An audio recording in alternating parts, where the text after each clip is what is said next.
She told her husband, "Girls' night. CCTV caught her with a man on the 7th floor." "Hello everyone, before we begin, make sure you subscribe to Fractured Promises." She didn't say it like a lie. She said it like a routine. "Girls' night," she smiled, patting her tote as if to prove nothing had changed except lipstick and plans.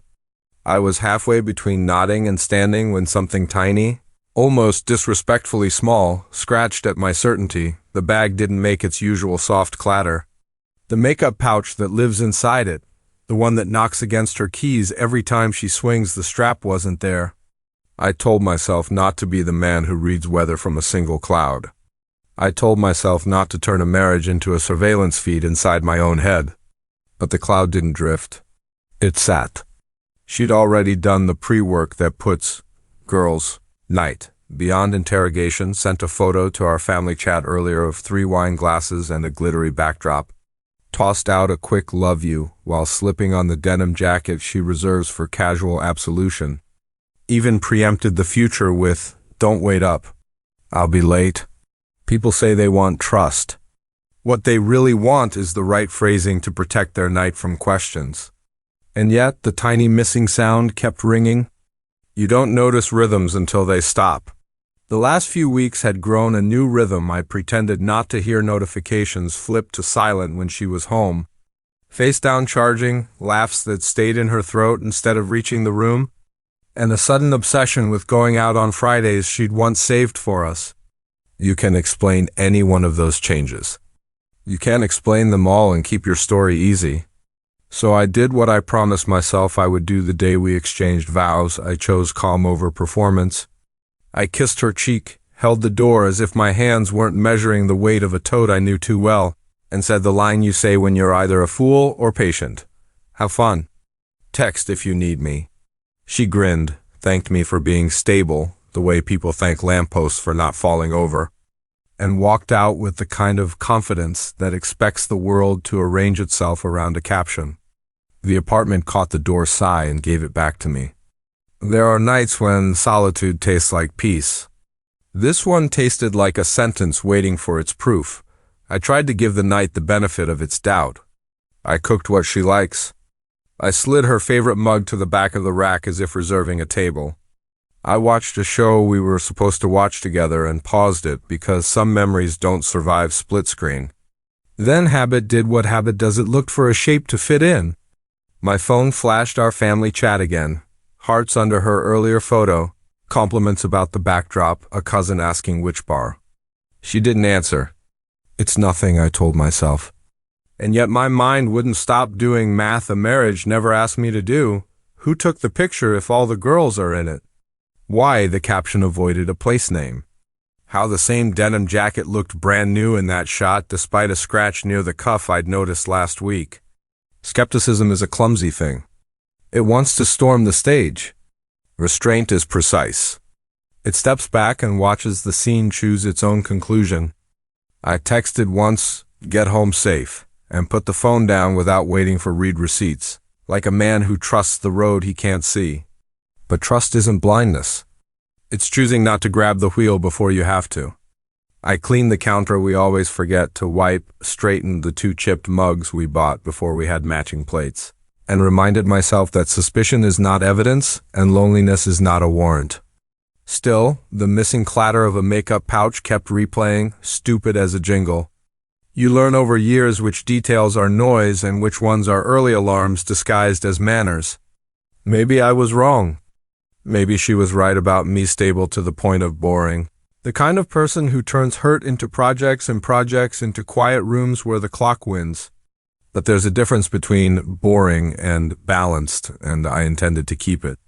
I decided on boundaries, not scenes, no midnight interrogations, no dramatic calls. If a truth was coming, it would arrive in the morning wearing facts instead of apologies. And if a lie was coming, it would walk in dressed like routine. Either way, I wouldn't raise my voice. I'd raise my standards.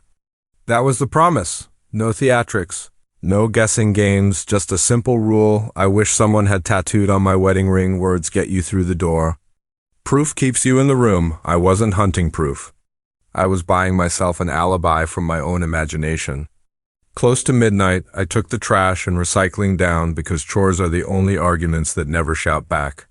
The lobby was the same neutral, nothing it's been for years plants that might be plastic, a notice board with last month's yoga flyer quietly expiring.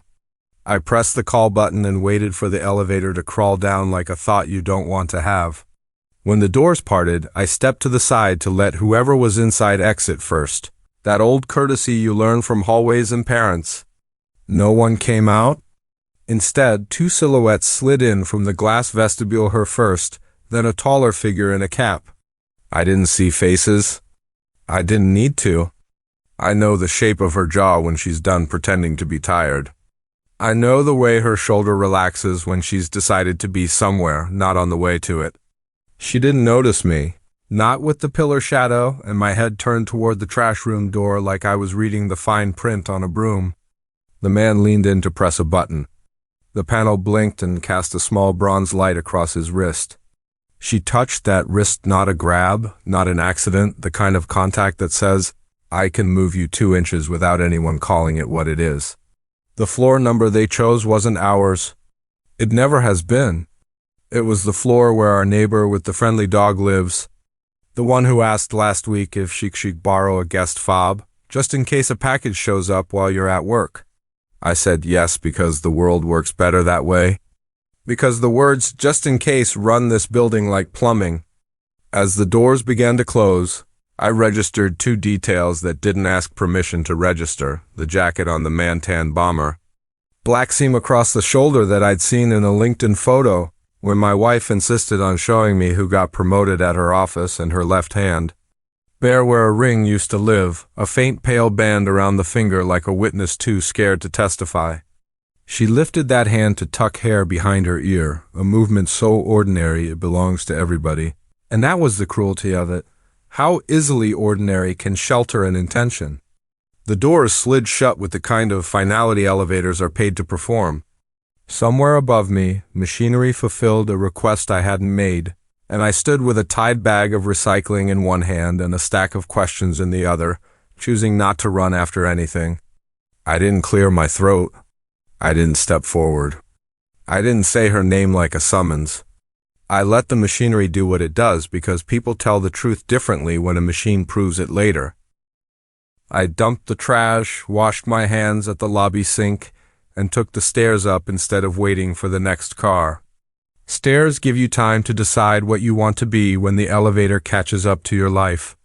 On the second landing, a voice inside tried to paint over what I'd seen with friendly colors. Group rideshares exist. Hallways can distort height. That jacket's popular. Couples touch wrists when they're steadying a button. Maybe she and a coworker came to check on that neighbor's dog.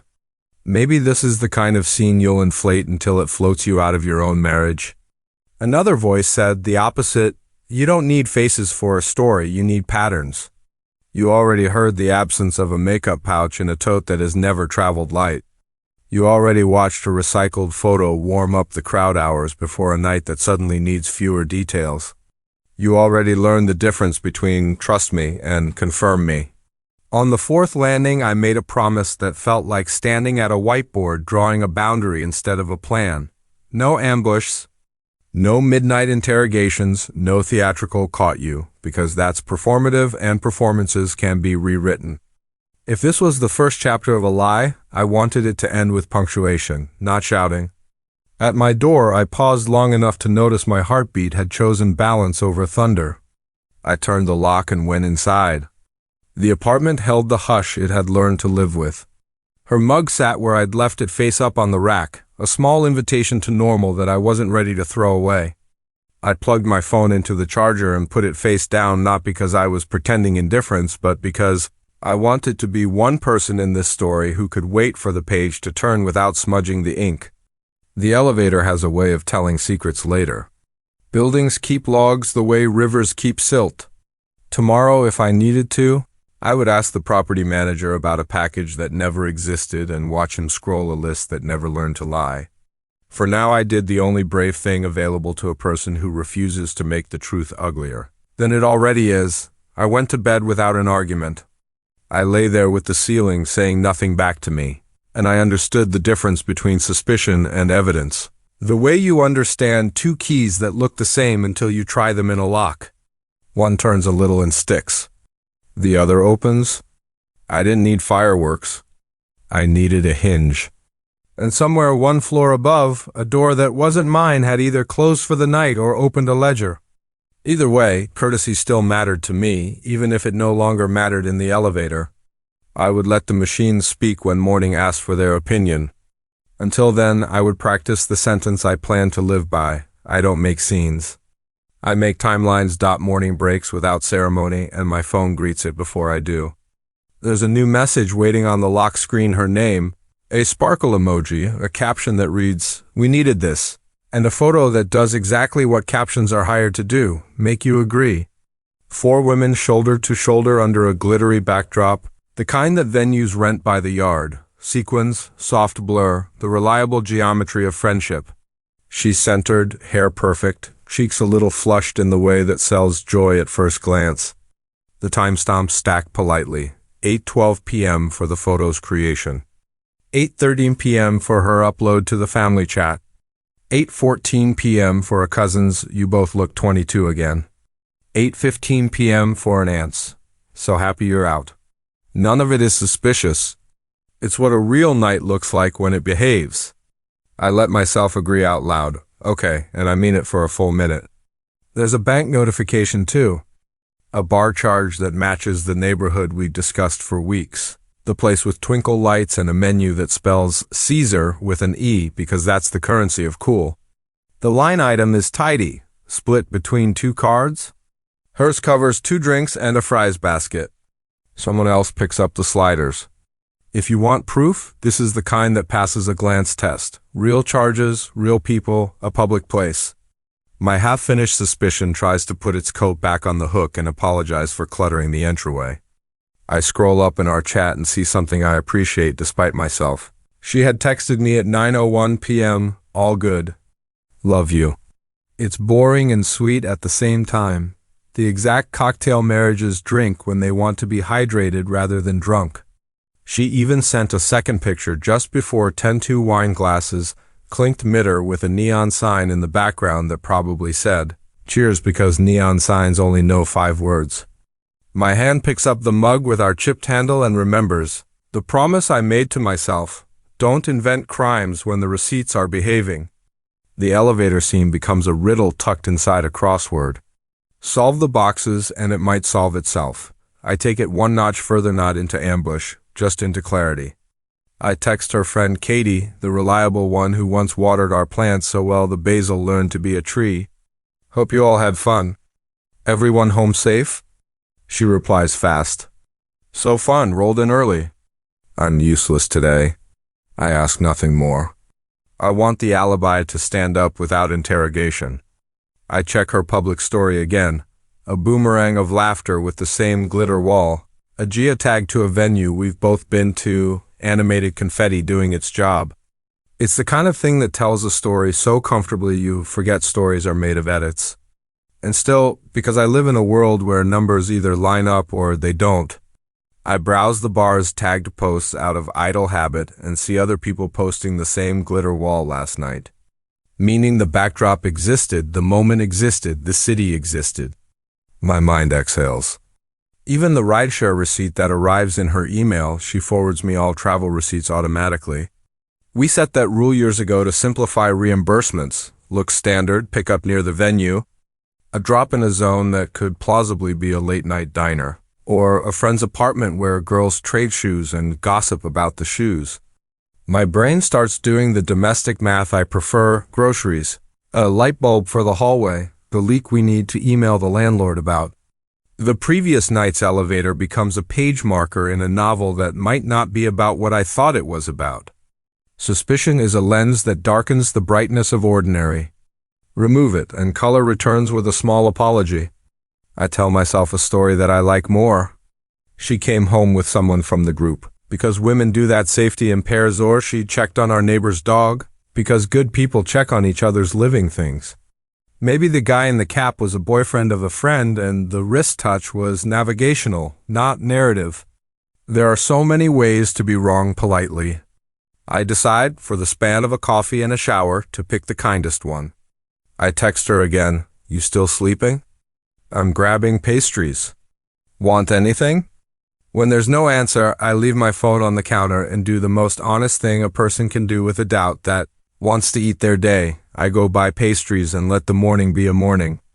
If the heart demands a court, the stomach suggests settlement. On the way back, I rehearse lines. I'll be proud. I said, if this turns out to be nothing, how was it? Did you need me to pick you up last night? I almost texted. And for a surprising stretch of minutes, I believe those lines will be enough. I'm not trying to win. I just want to stop losing to a thought. In which country are you watching this video? Write it down in the comment box. I want to know where my viewers are from. The pastry box is still warm when the story stops being polite. I set it down, open her girls' night selfie and preview, and do the plainest thing in the world. Get info, no detective theme. No dramatic zooms, just metadata. Doing what it always does when you stop treating photos like paintings and start treating them like files. The image reports its birth certificate, device model, lens, shutter, and a creation date that makes my throat pause. The date is from last month. Same backdrop, same city, same friends, different night. At first I tell myself I'm misreading it. Maybe it's a sync quirk. Maybe her phone's clock hiccuped. Maybe cloud services did their occasional time warp. So I open the second image, the clinked glasses under neon, and check that too. Same thing, older than last night. Then a small domino I didn't even know I'd set up tips over in my head, in both shots. Katie's cuff shows a familiar snag in the thread.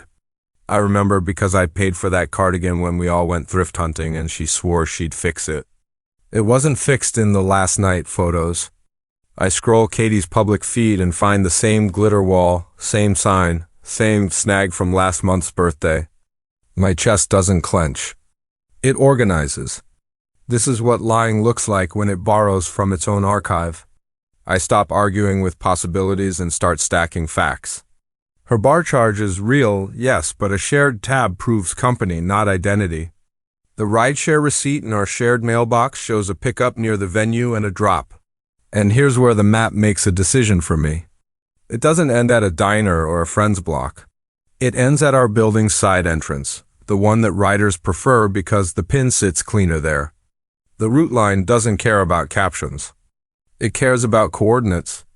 I open Find My, not her location sharing, that ship sailed months ago, but the account-level audit that quietly lists device pings to iCloud when the phone checks in for backups and tokens. It's not a tracker. It's a heartbeat. Between pickup and drop, there's a cluster of pings that hug our street grid, then land right by the elevator bank downstairs. A minute later, silence. Not sinister, just the natural quiet of a phone slipping into a building's dead spot. I don't cheer. I cross-reference. The hall camera for our 7th floor is viewable from the manager's desk if you ask with a maintenance tone. So I walk down with a polite morning and a believable pretext. Packages have been walking off. Could we skim late-night motion to see if the door was propped? He doesn't love the idea, but he doesn't hate it enough to refuse a tenant who pays on time and brings coffee sometimes. Together we scrub after midnight. The angle gives us silhouettes, not faces. 2 figures step into frame. The taller one in a tan bomber with a dark shoulder seam. The shorter one with a tote that suddenly looks heavier than it left our living room. They disappear at the hall's bend. No door opens that the feed can see. The angle doesn't reach unit entries. I thank the manager, apologize for the favor, and ask a different, simpler question while he's still generous. Are the guest fob logs viewable? I think someone may have borrowed ours last week for a delivery. He taps, scrolls, and reads off the recent activity like it's a grocery list. Our unit, no entry last night after I came home. The neighbor's guest fob, activated once, right after midnight on our floor. Borrowed last week just in case a package shows up, she'd said. The log shows it unlocking the hall door from the stairwell, not our apartment. It's enough to make a picture. The elevator didn't lie. The hall didn't lie. The logs didn't lie. The only narrator trying to keep up is the one who repurposed photos from last month to paint last night. I think about calling her, about leading with a question that gives her a ramp back to truth. But I remember the rule I wrote in my head long before any of this. Don't ask questions you already answered with documents. Questions invite performances.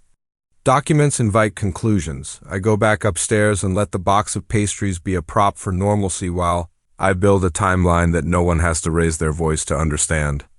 I email myself each element with subjects that read like chapter titles. Selfie metadata last month. Neon glasses same night as birthday. Rideshare drop our side entrance. Find my pings elevator bank. Hallcam 2 figures. Tan bomber. Guest fob neighbors. After midnight, so that when I need to show cause and effect, the thread is already woven. Then, because a pattern isn't a pattern until it repeats across categories, I add one more strand I've avoided touching for weeks. The appraisal she said a jeweler needed when she checked on cleaning for her ring a few days ago. The PDF sits in our shared inbox like a shy confession. I open it. The serial notes the engraving we requested when we couldn't afford much more than sentiment, and it's photographed under hardshop lighting that always finds the scratches we pretend not to see at home. The report isn't addressed to her name, it's addressed to a pawn desk subcontractor who consolidates appraisals for multiple counters. It doesn't prove last night, but it proves a trajectory. When people prepare for new stories, they settle accounts with old props. I don't rage. I file. Today isn't about punishment. It's about refusing to be the only person in the room without a copy of reality. On a calmer day, I might have told myself this is admin annoying but survivable. Today I call it what it is, a system telling me the truth while a person I love edits the captions. And because I can feel the part of me that wants a dramatic reveal breathing down my neck, I do the opposite. I slow down. I decide I won't mention times or floors when I confront. I'll mention agreements, what we said shared life meant, what we said receipts were for, what we promised about borrowing anything in this building, be it fobs or trust. People can out-talk accusations. They have a harder time out-talking agreements they signed with their own habits. I stack the printouts into a slim folder and write a sticky on top in block letters. Begin with the file names, not the feelings. Then I sit with the simplest interpretation of everything on the table. Last night wasn't about cocktails. It was about choreography. And choreography isn't an accident. It's a rehearsal you think no one will watch, performed in a hallway that doesn't clap. The thing about buildings is they remember better than people do, and they don't take sides. I started with the neighbor because courtesy has a paper trail of its own. I knocked, not to accuse, but to return a favor I hadn't yet paid for. Did that guest fob work out last week? She smiled, said yes, said thanks again, said she'd slipped it back under our doormat because she didn't want to bother us late. That single sentence rearranged the furniture in my head. Under our doormat would mean it briefly lived in a neutral zone out of her hand, out of mine in a place where intentions are shy until someone picks them up. I asked if anyone else might have used it. She frowned, thinking, then recalled a casual exchange in the lobby where my wife offered to run it up for you after a package was buzzed in. Sweet of her, the neighbor said, and meant it. I thanked her, asked if she'd mind me checking the fob serial in the office. She didn't. In the manager's window-lit back room, I put on the same boring voice that gets boring men what they need. We think one of the guest fobs was acting up. Mind if we check the last week of entries? He pulled up the log, and there it was, our unit quiet after my return last night. The neighbor's guest fob pinging the stairwell door on our floor not long after unlock, relock. It didn't shout affair. It whispered borrowed path. Logs rarely give you motives.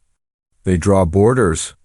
I noted the serial, asked for a quick export, and got a curt printout because printers still believe in justice. From there I asked for the garage, not to hunt plates or faces, just to confirm a jacket that had started to feel like a signature.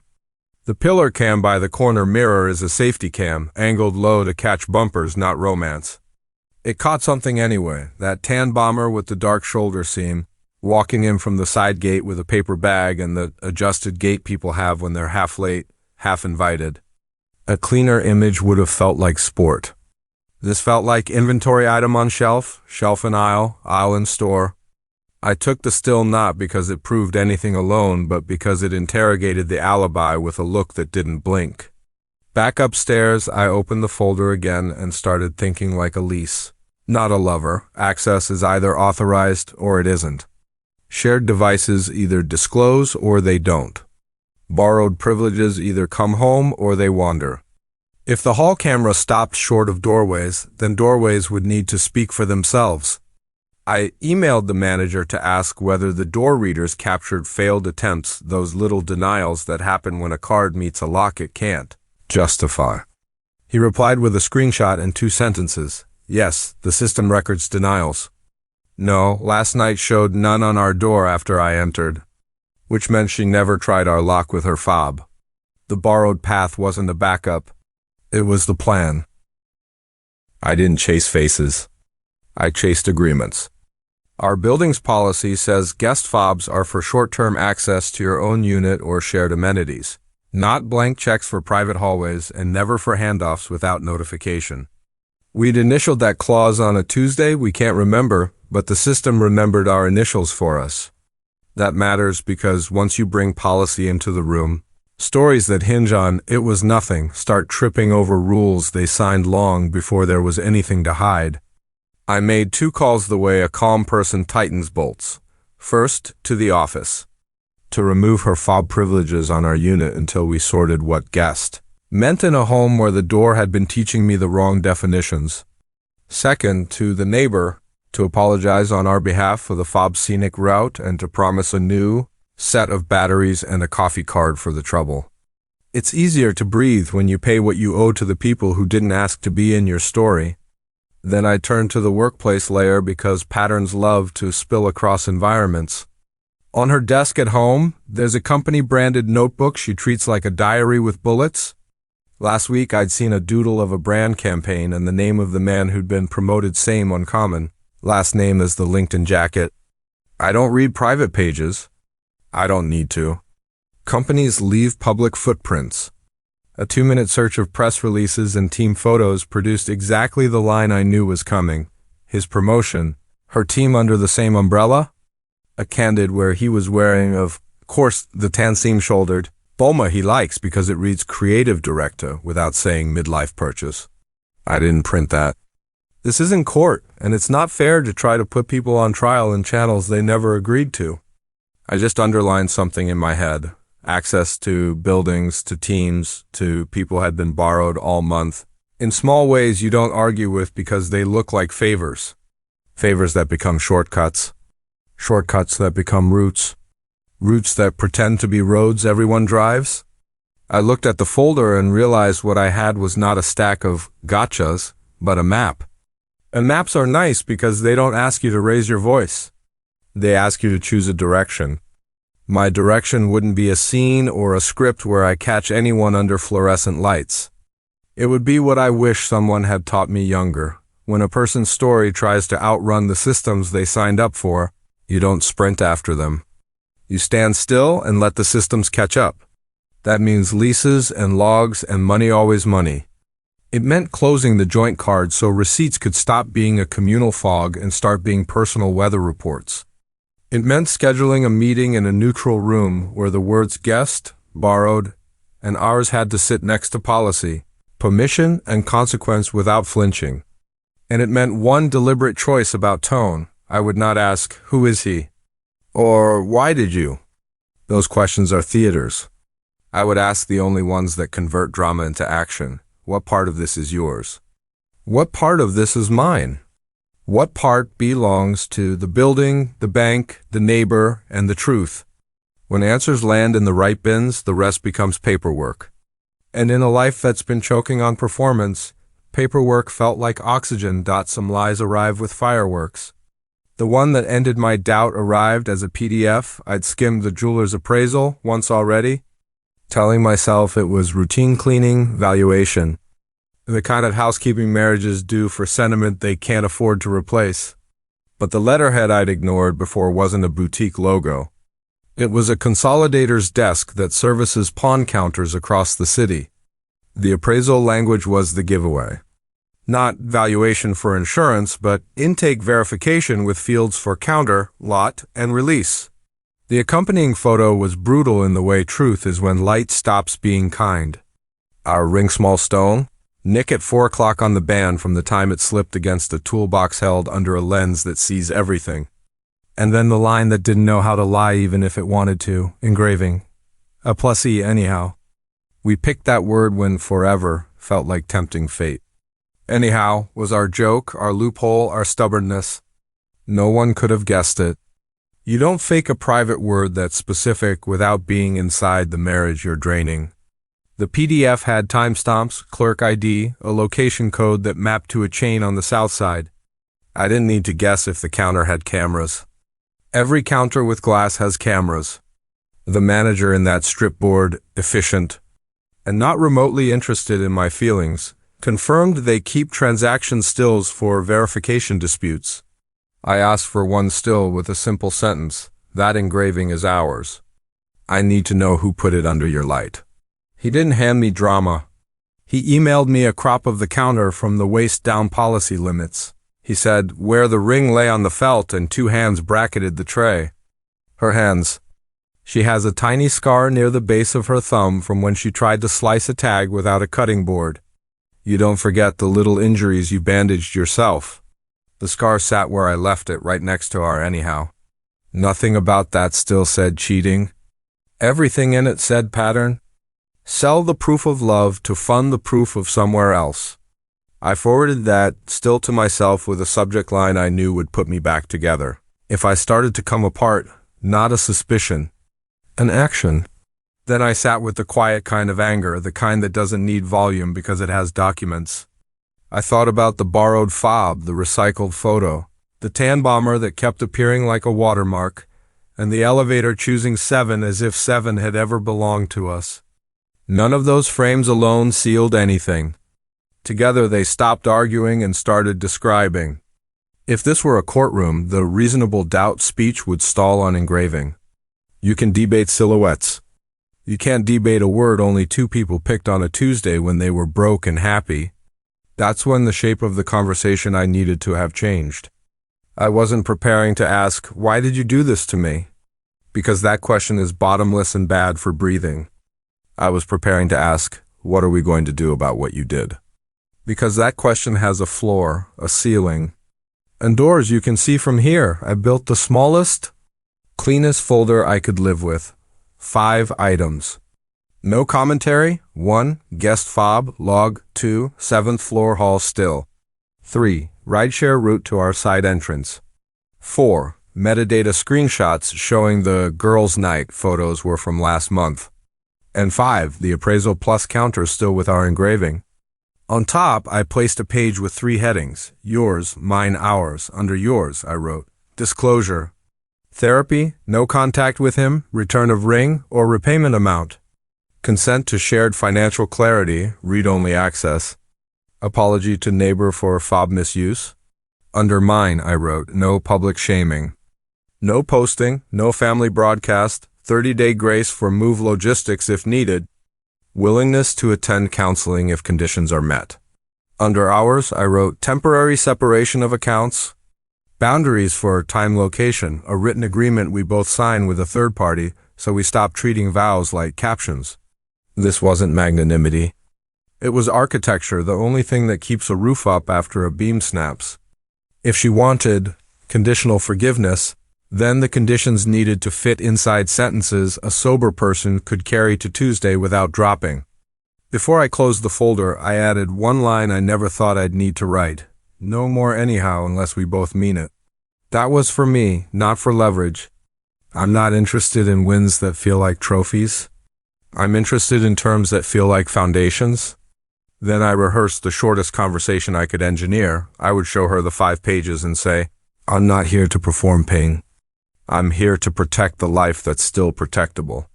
If you want to keep it, these are the only doors left. If she blamed stress, I'd point to timelines.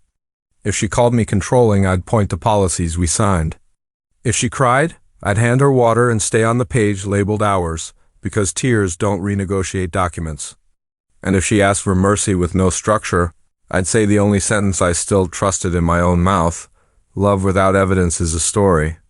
Love with agreements is a home? The smallest proof and engraving on a ring under hard light had done what hours of doubt couldn't. It put edges on the mess. And edges, finally, let you choose whether to stay inside or step out. We didn't meet in a kitchen framed like a stage or a bedroom built for accusations. We met where life turns into paperwork. I asked her to come with me to the leasing office because homes are agreements, and agreements are safest on neutral ground. I carried a slim folder, the 5 exhibits, and the page labeled, yours, mine, ours, and nothing else that could be mistaken for theater. She arrived first, puffy-eyed but composed. The look people wear when they've rehearsed apologies and hope the rehearsal counts as penance. I didn't start with a lecture. I started with the headline, "I'm not here to hurt you. I'm here to stop the damage from spreading." Then I opened the folder to the smallest page, the one with columns, and slid it across. She read yours twice. Her mouth settled on therapy like a hand testing a doorknob, trying to measure temperature before commitment. She nodded there. She stalled at no contact with him, then reached for reasons. We work under the same roof. It'll be awkward. People will talk. I pointed to the word no contact and left it alone. Some terms are either clean or they aren't. Smudging them only makes the next line harder to read. She tapped return of ring or repayment amount and whispered, "I panicked." I answered with the engraving because panic doesn't custom order jokes from the day you chose each other. Panic pawns anonymously. She swallowed the point. I watched accountability flicker in her face and do its first practical thing. It sat down. When she reached apology to neighbor for fob misuse, her pride tried to cough it back up. Smallness tastes worse than guilt, but I told her the truth in a sentence I trusted. If we want to rebuild, we start with the people who didn't sign up to be in our story. She signed that line with a pen stroke that looked like a wince. Under mine, I read each promise out loud so she couldn't accuse me later of burying mercy under policy. No public shaming. No posting. No family blast. 30 days to move or to reset boundaries, depending on what you choose in therapy. She exhaled at that louder than she meant to because privacy is what shame begs for after it's been caught. I let her keep it, not as a favor but as architecture. Rage collapses structures. Rules hold them up. We ended with ours, separate accounts. Read-only transparency. A written boundary set with a third party. She asked if we really needed it in writing. Yes, I said, because vows spoken without receipts became captions. And captions aren't contracts. She closed her eyes, and I watched a thought move across her face like a shadow that finally decided to belong to the thing that cast it. Then she said the only sentence that made the rest worth the paper. "I'll sign. I'll do the therapy. I'll cut contact." That's when I told her we still had to make one change the building would understand. Not because I needed spectacle, but because systems don't heal when you ask them to look away. We stepped to the counter. The manager didn't ask for context beyond the polite kind. Offices are trained to process without absorbing. I handed over our IDs and said the line that turns a decision into a record. Please convert her fob from resident to guest pending our signed addendum. It was clinical by design. The keystrokes were quick, the interface indifferent. The cursor a metronome that has seen every version of us and refuses to clap. He pressed enter and the reader on the desk answered with a short electronic beep, not loud, not cruel, just final. That's the sound doors make when a chapter stops pretending it's a paragraph. She flinched. Not because a beep can hurt you, but because irreversible doesn't need volume to be true. The receptionist, kind in the way only people with front row seats to human endings can be, slid a clipboard forward and asked if we wanted to reserve an elevator for move out if needed. I said yes. In case we're moving furniture to storage during the 30-day reset, a sentence that neither guaranteed exile nor promised an instant return. Options are oxygen when a person is learning to breathe without their favorite excuse. She looked at me with a mixture of gratitude and grief, the face people wear when they don't deserve a bridge, but are given one as homework. I didn't hold her hand. I held the schedule. We penciled in a 2-hour window for next weekend. Not to pre-write the ending, but to teach our future that it would not be improvised under stress. On the way out, she tried a last-minute bargain. Do we have to make the fob change public like this? And I gave her the only mercy that's worth anything. It isn't public. It's procedural. I reminded her of my side of my no posting, no spectacle, no family press release, and then I honored it. We left without a scene. In the hallway, her phone buzzed with an unread message that looked like him in the preview. She turned the screen to me as if sharing could shrink it. I didn't read the words. I pointed to yours and the line that we both knew would matter most an hour later, and a week later, and when the therapy chair learned the shape of her shoulders, no contact. She archived the thread and blocked the number with the kind of ceremony that only takes 3 taps but requires a person to choose themselves in a way. Applause can't help. We stood by the door where neighbors signed for packages and said nothing for a stretch that felt like fairness. Then I took out the apology card we'd brought for the neighbor, the coffee voucher folded inside. The sentence we wrote together on the walkover. Thanks for your kindness with the fob. We mishandled it and we're sorry. She signed her name under mine. Small repairs are where bigger beams decide not to fail. I didn't talk about forgiveness in that hallway. I talked about sequence, accountability, structure, then healing. She nodded. You can see when a person stops trying to negotiate with gravity and starts walking where the floor actually is. When the door clicked behind us, the building had already adjusted its memory. Our relationship now had a paper trail it could follow back out of the fog, or down to the storage unit, depending on choices Part 8 would make. Either way, the loudest thing in the day was still that small beep, the sound of a system that doesn't care who cried first deciding who can open which door. And that, finally, was the point. We weren't going to let a story outrun the systems we needed to live in. We didn't draft a happy ending. We drafted a livable one.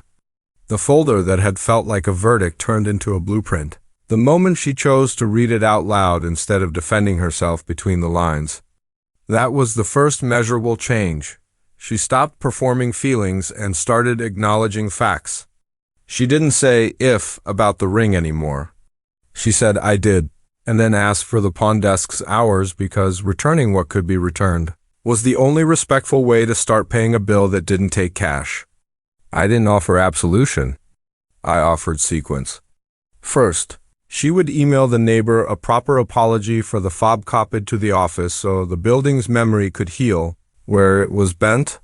Second, she would draft a no-contact notice to him in 1 sentence, not a speech, and show it to me before sending so we could be sure it wasn't a loophole in disguise. Third, she would schedule therapy not as a performance of remorse but as a documented appointment that future us could reference without shouting. She agreed to all 3 without bargaining, which told me the apology wasn't a strategy. It was weight finally placed in the right spot. We moved through the list like people who've realized the fire is in the wiring, not the curtains. She returned the guest fob to the neighbor's hand, not a doormat. She called the pawn counter and asked for the manager by name. She used the word misused about the account, not borrowed, because accuracy was the only thing with the muscle to move us now. I listened without helping her with words. Help can be another kind of control when a person needs to hear the sound of their own responsibility. Then I did my part without ceremony. I sent the addendum to the leasing office for signatures. I moved joint auto pays to my personal account so bills wouldn't get to play judge. And I locked the folder in a desk drawer with a note to future me, do not reopen to win an argument. This was not amnesia. This was architecture.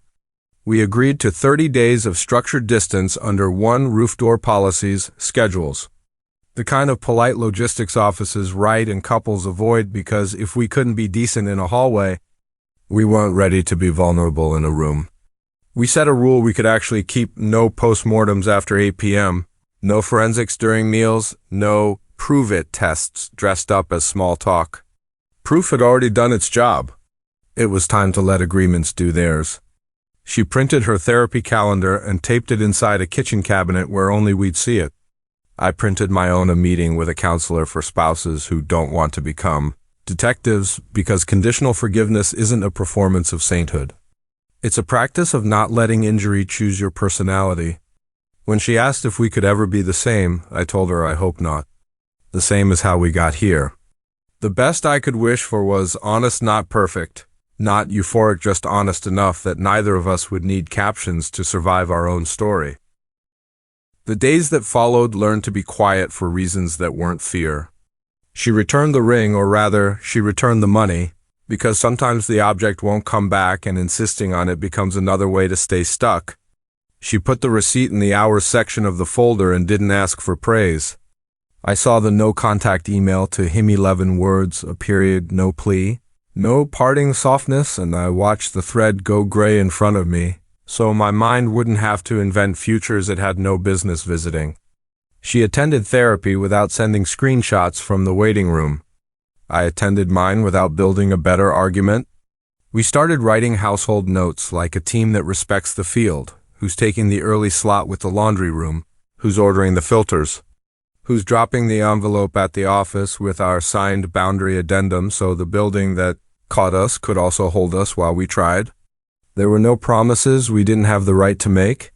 There was only a conditional path we had the responsibility to walk. On day 10, she asked if we could replace anyhow on our old engraving with something that didn't mock the work ahead. I told her engravings belong to history. Agreements belong to now. If we made it to a new word, we'd earn it on paper first.